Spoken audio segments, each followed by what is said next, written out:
Hi everyone, this is Shifali Kirtharwal and you're watching ConsultEase with ClearTax. In this video, I'm going to discuss some new restrictions on input tax credit, being the most important area and the most gray area in GST. Input tax credit plays very important role for any business. So now, from the 1st of the October, there are some new restrictions on the input tax credit, although we already have a long list of restrictions.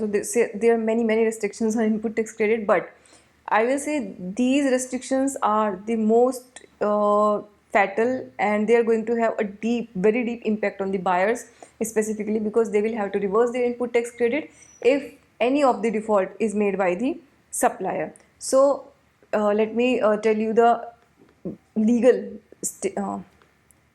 So let me start with the legal positioning of the sections through which these provisions have been introduced. Section 16, we all know Section 16 is for input tax credit, and Section 16(2) puts some restrictions on the eligibility of input tax credit. So in those conditions, there is one new condition inserted through clause number BA. So 16(1) BA, what it says, I am telling you in the simple language and not in the language of law itself. So this particular provision says that the input tax credit is not available for you, for the buyer, if it is a restricted credit. So under the 2B, so you will be eligible to take the input tax credit which is reflecting in 2B, but if it is a restricted credit, you will not be eligible. Now the first question arises in our mind is that what is the meaning of a restricted credit? How I will be able to know that a particular credit is a restricted credit? So the criteria for restricted credit is given in section 38. If you can remember, section 38 was for GSTR 2, so 37 for 1, 38 for 2 and 39 for GSTR 3, which is now called 3B, GSTR 3B. So alright, so what are those criteria which will make our input tax credit restricted?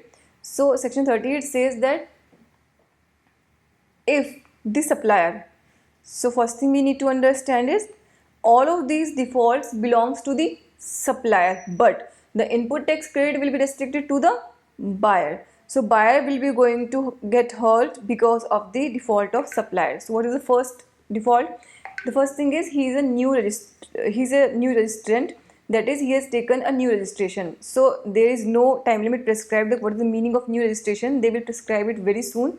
But if there is a new registration, government can prescribe a time limit, and up to that time limit, every input tax credit from that particular registrant person, that supplier, will not be eligible for any of those buyers. This provision is inserted to safeguard the interest of revenue, because sometimes that happens that some fraudulent people, they take a new registration and then they distribute a lot of input tax credit to the other people to the tune of lakhs and crores of rupees, and then they just vanish, they get out of the picture. So I mean that is a very huge loss for the revenue.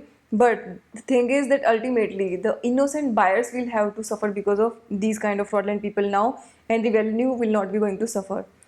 So then the second provision is he has defaulted in the tax payment and default has continued for a prescribed period. If he has defaulted, that is supplier has defaulted in a tax payment for a prescribed period which is going to be prescribed very soon, then he has paid the tax in GSTR 3B which is lower than the tax which he has declared in GSTR 1. So in GSTR 1 he has declared more, and in 3B he has paid less. Then due to this default of supplier, now the input tax rate of a recipient can be blocked. Then next is has paid a higher proportion, has taken more ITC in GSTR 2B than in GSTR 3B by the prescribed limit.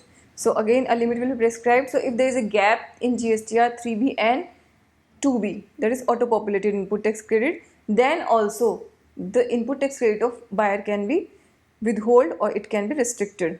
Next, has paid a higher proportion of taxes from his credit. So as per rule 86B, you can pay only up to 99% of your output taxes through the input tax credit if your turnover is more than 50 lakh rupees, and at least 1% you will have to pay through the cash ledger, right? So if that provision is defaulted by the supplier, again any default from any person in the payment of taxes, now revenue is at least protected.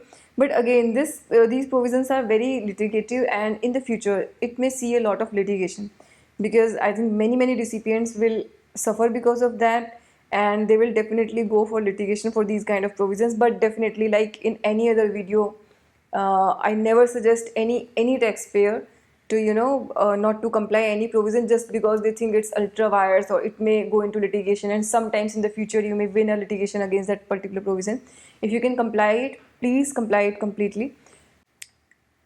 So not only this, in section 41 also, now they have provided that if the supplier has ultimately failed to make the payment of any tax, the recipient will have to reverse that input tax credit with interest. Now the important thing is with interest. Now there is one very important question. So ultimately they have completely connected the payment by the supplier and the eligibility of input tax credit to the buyer.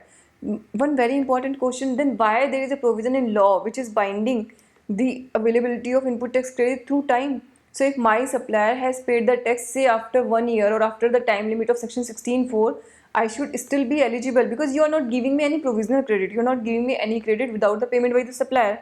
So ultimately, if any time the supplier is making the payment of tax, I should be eligible for that input tax credit.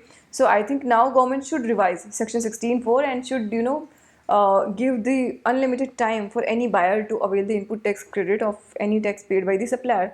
So if the payment is the criteria, then it should be for the unlimited time. Anytime he is making the payment, every time I should be eligible to take the input tax credit. But all of those provisions are going to be applicable from 1st of the October. And with this important update, I would like to close this video. Thank you so much, everyone.